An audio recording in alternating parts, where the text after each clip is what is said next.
नमस्कार दोस्तों, आज हम लोग पढ़ेंगे एमसीक्यू जो बोर्ड एग्जाम हमारे हर साल पूछा जाता है। यानी कि जो बोर्ड एग्जाम में हर साल क्वेश्चन पूछे जाते हैं, जो कि हमारा आता है 20 नंबर का। कितने? 20 अंक का आता है, जो आपको ओएमआर सीट में भरने होते हैं। कहाँ भरने होते हैं? ओएमआर सीट में भरने होते हैं। कहाँ? ओएमआर सीट में भरने होते हैं। तो आपका जो आता है 20 नंबर का, यानी टिक जिसको आप कहते हैं, तो आपको टिक नहीं लगाना होता है। आपको मिलता है ओमार सीट, उसमें आपको फिल करना रहता है गोले के माध्यम से। तो आप लोग उसको तो भरना जानते ही होंगे। तो उसी के क्वेश्चन आज हम लोग देखेंगे। बहुत महत्वपूर्ण प्रश्न देखेंगे, जो 100% गारंटी है बोर्ड एग्जाम में हमारे हर साल पूछा जाता है। वही एमसीक्यू में लेके आया हूँ। 50 एमसीक्यू आज के इस वीडियो में हम लोग जानेंगे। 50 एमसीक्यू अगर यह वीडियो आप देख लेंगे तो आपका 20 नंबर पक्का हो जाएगा। 50 एमसीक्यू से सीधा 20 अंक पक्का होगा दोस्तों। तो बिना देरी के 50 एमसीक्यू का हम लोग देखते हैं। साथ साथ आप लोगों भी अंदाजा लगाइएगा कि कौन कौन से आपको पहले से आता था, यानी कौन कौन से बहुविकल्पी आप लोगों ने अभी तक पढ़ा है। तो आप लोगों को पता चलेगा कि आप लोगों ने अभी तक कितना पढ़ा है और कितना नहीं पढ़ा है। हमारा जो पहला प्रश्न है, यानी जो फर्स्ट प्रश्न है, पहला जो क्वेश्चन आता है, रामचरितमानस के लेखक यानी रामचरितमानस के रचयिता कौन है? तो आपका जो पहला ए ऑप्शन है कबीर दास, दूसरा ऑप्शन है तुलसीदास, और तीसरा सूरदास, और चौथा रहीम। तो आपके यानी रामचरितमानस के रचयिता कौन है? तो आपको पता होगा रामचरितमानस के रचयिता है श्री तुलसीदास जी। तो हमारा बी वाला ऑप्शन सही हो जाएगा, यानी जो फर्स्ट। चलिए दूसरे प्रश्न की ओर बढ़ते हैं। तो अगला प्रश्न है, गीतांजलि के लेखक कौन है? गीतांजलि तो ए वाला ऑप्शन है प्रेमचंद, बी है रविन्द्रनाथ टैगोर, सी है प्रसाद यानी जयशंकर प्रसाद, और यानी डी है। डी कौन सा है? डी यानी कि हमारे निराला जी, सूर्यकांत त्रिपाठी निराला जी। तो हमारा जो गीतांजलि के लेखक हैं वो कौन हो जाएंगे? रविंद्रनाथ टैगोर जी, जिनका पूरा नाम है श्री रविन्द्रनाथ टैगोर जी। ये गीतांजलि के लेखक हैं। इनको नोबेल पुरस्कार भी गीतांजलि पर मिला था। कौन सा पुरस्कार मिला था? नोबेल पुरस्कार विजेता थे, तो इनको गीतांजलि पर नोबेल पुरस्कार मिला। तो आपको ये भी साथ साथ पता चल गया। जो क्वेश्चन आता है 3 नंबर क्वेश्चन पूछ रहा है, मधुशाला किसकी रचना है? तो आपको मैं बता दूं, मधुशाला किसकी रचना है? हरिवंश राय बच्चन जी का है। ना पंत का, ना दिनकर का, ना गुप्त का है। किसका? बच्चन साहब का, हरिवंश राय बच्चन जी का मधुशाला है, यानी मधुशाला उनकी एक किताब है। हमारा आता है अगला प्रश्न, गोदान उपन्यास के लेखक कौन है? आप लोगों को पता होगा गोदान बहुत प्रसिद्ध उपन्यास है। गोदान गोदान एक बहुत प्रसिद्ध उपन्यास है। तो गोदान उपन्यास होता है दोस्तों। मेरे पास है गोदान उपन्यास। तो ये रहा गोदान उपन्यास, जिसके लेखक हैं मुंशी प्रेमचंद जी। ये मैंने गोदान मंगाया था। इतनी मोटी मोटी किताबें होती हैं, इसी को कहते हैं उपन्यास। तो यही दोस्तों उपन्यास है। मेरे 2 किताबें हैं। किताब एक ही है गोदान, लेकिन अलग अलग राइटर की है, यानी कि अलग अलग प्रकाशन की है। राइटर तो एक ही है। कौन है राइटर? मुंशी प्रेमचंद जी है। तो इनके राइटर हैं, गोदान उपन्यास के यानी लेखक हैं। तो यहाँ पर प्रेमचंद जी, यानी इनका पूरा नाम है मुंशी प्रेमचंद जी। तो आपको पता चला गोदान के लेखक कौन है। उसके बाद 5वां प्रश्न जो है, कामायनी के रचयिता कौन है? निराला, जयशंकर प्रसाद, पंत, दिनकर। तो कामायनी के जो रचयिता हैं वो हमारे हैं जयशंकर प्रसाद जी। तो बी, 5वां का बी आंसर हमारा सही चला गया। जयशंकर प्रसाद जी कामायनी की रचयिता है। जो छठा आता है, साकेत किसकी रचना है? साकेत एक महाकाव्य है। साकेत किसकी रचना है? तो यह हो गया दिनकर का। यहाँ पर मिल जाएगा आपको दिनकर जी, मैथिली शरण गुप्त, बच्चन प्रसाद। तो हमारे कौन से साकेत काव्य के रचनाकार? मैथिली शरण गुप्त जी। तो हम अब अगला प्रश्न देखेंगे, छठा। 7वां जो प्रश्न आ गया है, 7वां हमारा प्रश्न। तो 7वां प्रश्न क्या है दोस्तों? उर्वशी के लेखक कौन है? तो आपको अगर पता है उर्वशी के लेखक, नहीं भी पता है तो मैं बता दूं, रामधारी सिंह दिनकर जी उर्वशी के लेखक है। तो हमारा ए ऑप्शन बिल्कुल सही चला जाएगा। 7 नंबर का ए आंसर रामधारी सिंह दिनकर जी। तो 8वां जो प्रश्न है, बीजक किसकी रचना है? तो जो बीजक, ए आपका ऑप्शन मिल जाएगा कबीर, बी रहीम, और सी सूरदास, और डी तुलसीदास जी। तो आपको अगर पता है कि कौन है बीजक की रचना, तो आपको मैं बता दूं, बीजक के रचनाकार हैं श्री कबीरदास जी। तो कबीरदास जी, ए वाला ऑप्शन हमारा सही चला जाएगा, यानी 8वां का भी ए और 7वां का भी ए था। हमारा जो 9वां प्रश्न है, सूर सागर के रचयिता कौन है? तो नाम से ही पता चल जा रहा है दोस्तों, सूर सागर। तो यहाँ पर ऑप्शन 4 मिला है, कबीर दास, सूरदास, तुलसीदास और मीरा। तो यहाँ पर कौन से हमारे दास है? न यहाँ पर है कबीर दास जी, न तुलसीदास जी, न मीरा। यहाँ पर सूर सागर की रचनाकार सूरदास जी हैं। तो हमारा सी वाला ऑप्शन सही चला जाएगा। अब आता है अगला, यानी 10वां प्रश्न हमारा बनता है, पद्मावत के लेखक। तो पद्मावत के लेखक कौन है? मलिक मोहम्मद जैसी, कबीर, रहीम, सूरदास। तो हमारे जो पद्मावत के लेखक हैं, यानी 10वां प्रश्न बनता है, तो उनके लेखक हैं मलिक मोहम्मद जैसी। मलिक मोहम्मद जैसी जी पद्मावत के लेखक हैं। तो हमारा जो अगला प्रश्न आता है 11वां, तो 11 प्रश्न, झांसी की रानी कविता है। तो झांसी की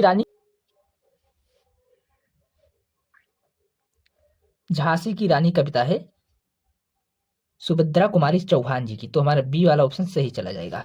अगला जो है आत्मकथ के रचयिता है, यानी आत्मकथ के रचयिता है, आत्मकथ।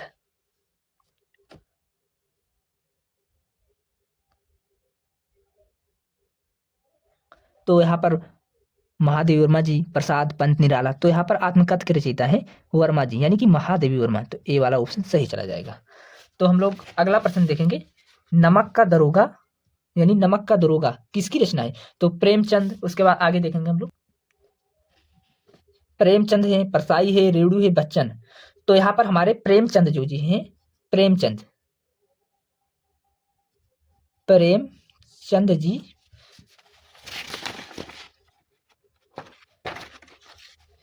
प्रेमचंद जी नमक का दरोगा के लेखक हैं।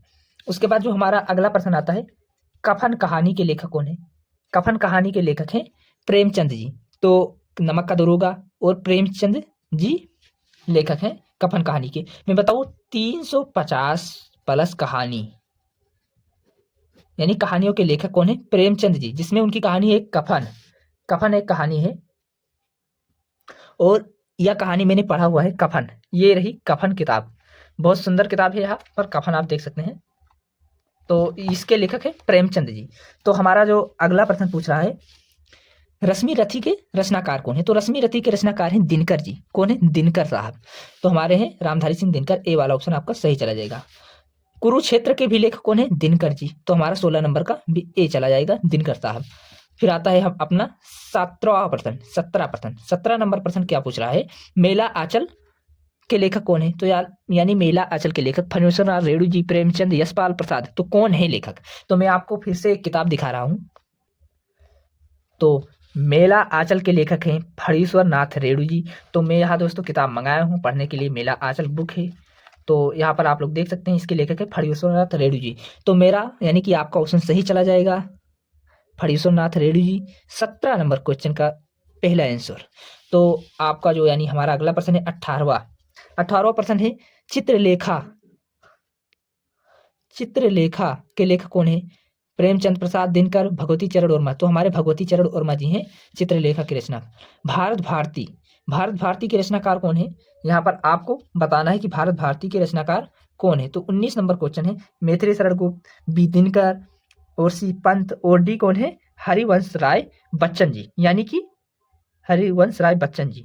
तो यहाँ पर हमारा जो 4 ऑप्शन है, तो इसके लेखक हो जाएंगे मैथिली शरण गुप्त जी ने भारत भारती की रचना की है, ना कि बच्चन ने, ना पंत ने, ना दिनकर साहब ने।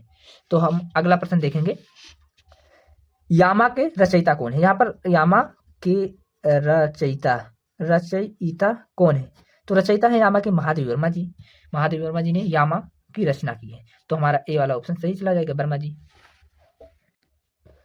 हमारा अगला प्रश्न आता है, दीप शिखा के लेखक कौन है? तो दीप शिखा के लेखक है हमारे महादेव वर्मा जी, दीप शिखा के लेखक हैं। दूसरा आता है, तार सप्तक का प्रकाशन हुआ। तो यहाँ पर यानी कि तार सप्तक के लेखक कौन है? तो यहाँ पर अज्ञे जी तार सप्तक के लेखक हैं। तो हमारा 23 नंबर प्रश्न आ गया। 23 नंबर, शेखर एक जीवनी। तो शेखर एक जीवनी के लेखक भी अज्ञे जी हैं। उसके बाद जो हमारा आता है, ओल्गा से गंगा। तो ओल्गा से जो गंगा के लेखक हैं हमारे राहुल संस्कृतियान जी। तो हमारा ए वाला ऑप्शन सही चला जाएगा। तो अगला है 25 नंबर क्वेश्चन, परिमल। तो परिमल यानी निराला जी ने लिखा है, परिमल लिखा है निराला जी ने, परिमल। तो यहाँ पर परिमल जी किसके लेखक हैं? निराला जी परिमल के लेखक हैं। तो हमारा जो अगला प्रश्न है 26 नंबर जो प्रश्न आता है 26 नंबर प्रश्न है, आंसू के रचनाकार कौन है? आंसू के रचयिता कौन है? तो आंसू किसने लिखा है? न पंत ने, न निराला, न बच्चन ने। जयशंकर प्रसाद जी की एक रचना है आंसू। उसके बाद आता है लहर, जयशंकर प्रसाद जी की लहर रचना हो गया। तो हमारा इस 27वीं क्वेश्चन सही चला जाएगा। तो आता है 28 नंबर क्वेश्चन, दो बेलों की कथा। तो दो बेलों की कथा दोस्तों, जो बेलों की कथा है वो भी उसके लेखक कौन है? प्रेमचंद जी। अगला आता है 29 नंबर प्रश्न, पूस की रात के लेखक आपको बताना है। लेखक, तो लेखक कौन है? तो इसका भी लेखक है प्रेमचंद जी। यहाँ पर ऑप्शन नहीं है लेकिन मैं बता रहा हूँ, पीछे हम लोगों को ऑप्शन मिल जाएगा। तो यहाँ पर देख सकते हैं आप लोग, प्रेमचंद यशपाल रेणु जी। तो हमारे प्रेमचंद जी पूस की रात के लेखक हैं। मैंने पढ़ा है पूस की रात। ईदगाह, ईदगाह भी एक बहुत अच्छा कहानी है। तो उस कहानी के लेखक है प्रेमचंद जी। शायद आपको पता हो कि प्रेमचंद जी ने कितनी कहानियां लिखी। आप लोगों ने भी बहुत सारी कहानियां पढ़ा होगा। तो अगला जो हमारा आता है सदगति, सदगति के भी लेखक हैं प्रेमचंद जी। तो उसके बाद आता है कर्मभूमि, इनका एक प्रसिद्ध उपन्यास है, उपन्यास कर्मभूमि प्रसिद्ध उपन्यास है। तो इस कर्मभूमि के लेखक हैं प्रेमचंद जी। मैं दिखाऊं, ये है प्रेमचंद जी की कर्मभूमि। आप लोग देख सकते हैं, ये प्रेमचंद जी की कर्मभूमि किताब। मैंने कितने किताब मंगाए हैं आपको दिखाते हूँ। कफन हो गया, गोदान हो गया, और गोदान अभी कई सारे किताबें हैं जो हम लोग देखेंगे टॉपिक वाइज। और बहुत सारी किताबें हैं जिसको आपको दिखाने में वीडियो बड़ा हो जाएगा। तो अगला आता है रंगभूमि। तो रंगभूमि के रचनाकार भी प्रेमचंद जी हैं। अगला आता है प्रेमाश्रम। तो इसके भी लेखक कौन है? प्रेमचंद जी। मैंने बताया 300 प्लस कहानियां हैं। तो जो भी कहानियां अधिकतर हैं वो उन्होंने प्रेमचंद जी ने लिखा है। तो अगला जो आता है 35 नंबर क्वेश्चन। तो 35 नंबर क्वेश्चन है कवितावली। तो कवितावली के रचनाकार है तुलसीदास जी, यानी मेरा स्पेलिंग मिस्टेक हो गया, तुलसीदास जी। तुलसीदास जी किसके लेखक हैं? कवितावली के। विनय पत्रिका, तो जो विनय पत्रिका है दोस्तों, विनय पत्रिका के भी लेखक कौन है? हमारे तुलसीदास जी। विनय पत्रिका है, विनय पत्रिका के लेखक हैं तुलसीदास जी। तो मैं बिना देखे बता रहा हूँ क्योंकि मैंने ऐसे ट्रिक से लिखा है, मैंने लिख दिया है यहाँ पर। मैं जब इसको, यानी जो ये है ऐसे, मेरा पीडीएफ जब मैं बना रहा था मोबाइल से, तो उसका ऑप्शन ही ए हो गया। तो यहाँ पर आपको सारे के सारे आंसर ए देखने को मिलता है। तो जो हमारा 37 नंबर क्वेश्चन है मीरा के पद। तो मीरा के पद मीरा के नाम से आया है, तो मीराबाई ने लिखा है। तो आप लोग कुछ ऐसे प्रश्न है जो नाम से ही पता कर सकते हैं। तो हमारा 37 नंबर का क्वेश्चन सही चला गया है ए पर, मीराबाई जी ने। रहीमन धागा प्रेम का, तो रहीमन से आया रहीम जी, तो नाम से ही पता चलता है। तो कौन है? रहीम जी हैं रहीमन धागा प्रेम के लेखक। तो हमारा अगला आता है साकी किसकी रचना है? तो यहाँ पर साकी है, तो कहीं कहीं लिखा होता है साखी, साखी सबद रेमनी। तो साखी सबद और रेमनी के लेखक कौन है? हमारे कबीर दास जी। कबीर दास जी हैं साखी सबद रेमनी के लेखक। तो हमारा जो अगला प्रश्न आता है, मनुष्यता के कविता के कवि हैं, यानी मनुष्यता एक कविता है, उसके कवि कौन है? तो उसके कवि हैं हमारे मैथिली शरण गुप्त। मैथिली शरण गुप्त को राष्ट्र कवि भी कहा जाता है। क्या कहा जाता है? राष्ट्र कवि, राष्ट्र कवि कहा जाता है, राष्ट्र कवि। तो राष्ट्र कवि किसे कहते हैं? तो ऑप्शन आएगा तो आपको मैथिली शरण गुप्त जी को राष्ट्र कवि कहते हैं। तो हमारा जो अगला 41 नंबर प्रश्न है, सूरदास की प्रमुख कृति है। तो सूर से पता चल रहा है सूरदास। तो यहाँ पर सूरदास जी ने लिखा है सूर सागर। तो यहाँ पर नाम से पता चल रहा है। तो हमारा कौन सा ऑप्शन सही चला जाएगा? ए ऑप्शन, सूरदास जी। तो हमारा 42 नंबर क्वेश्चन क्या है? कबीर की रचनाओं का संग्रह। तो कबीर की रचनाओं का संग्रह क्या है? बीजक। तो अगला हमारा आता है 43 नंबर क्वेश्चन है तुलसी की कृति है। तो तुलसी की कृति हम लोगों ने पहले देख लिया, यहाँ पर डबल प्रिंटिंग हुई है, तो कवितावली है। क्या है? कवितावली। तो छोड़िए, हम लोग आगे बढ़ते हैं। 44 नंबर क्वेश्चन है,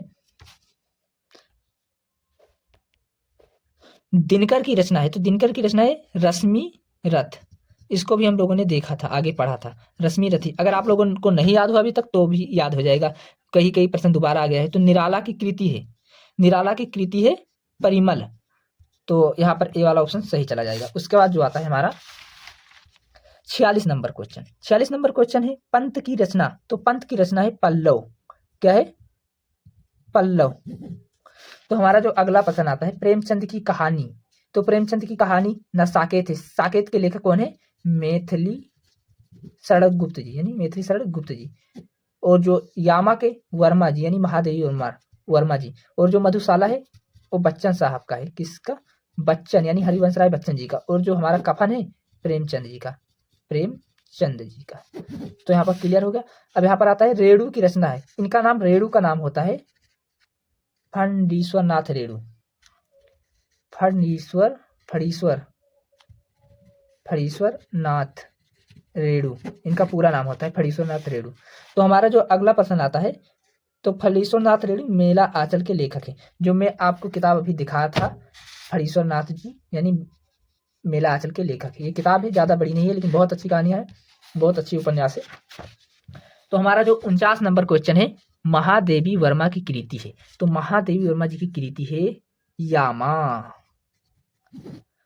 तो दोस्तों हमारा जो 50वां क्वेश्चन है, 50 नंबर का क्वेश्चन है दोस्तों, हरिवंश राय बच्चन जी की रचना है।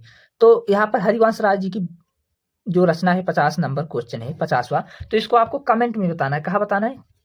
कमेंट में बताना है कि 50 यानी 50 नंबर का जो क्वेश्चन है, 50वां क्वेश्चन, इसके हरिवंश राय बच्चन की रचना है। तो कौन सी रचना है? आंसू, साकेत, कामायनी और मधुशाला, कौन सी रचना है? आप लोग कमेंट। तो दोस्तों आप कमेंट करें कि आपको कितना प्रश्न आता था अभी तक। आप लोगों ने, हम लोगों ने 50 क्वेश्चन देखा, 50 क्वेश्चन को हल किया। आपको 50 में से कितने क्वेश्चन आते थे अभी तक? आप लोग कमेंट करिए कि मुझे कितना आता था, और आप लोगों को इस वीडियो के माध्यम से क्या क्या सीखने का मौका मिला, क्या आपको रिवीजन हुआ, हमें कमेंट करिए। और चैनल पर नए हो तो ऐसे महत्वपूर्ण टॉपिक के लिए हमारे चैनल को सब्सक्राइब कर सकते हैं। तो सब्सक्राइब करें और वीडियो पसंद आए तो लाइक करें। मिलते हैं किसी नेक्स्ट वीडियो के साथ, तब तक के लिए बने रहें। ऐसे वीडियो देखने के लिए चैनल को सब्सक्राइब, और वीडियो पसंद आए तो लाइक करें, और दोस्तों के साथ शेयर करना बिल्कुल ना भूलिए, क्योंकि बहुत इंपॉर्टेंट है, अति महत्वपूर्ण। तो यहाँ 50 अति महत्वपूर्ण, अति अति अति अति महत्वपूर्ण प्रश्न है।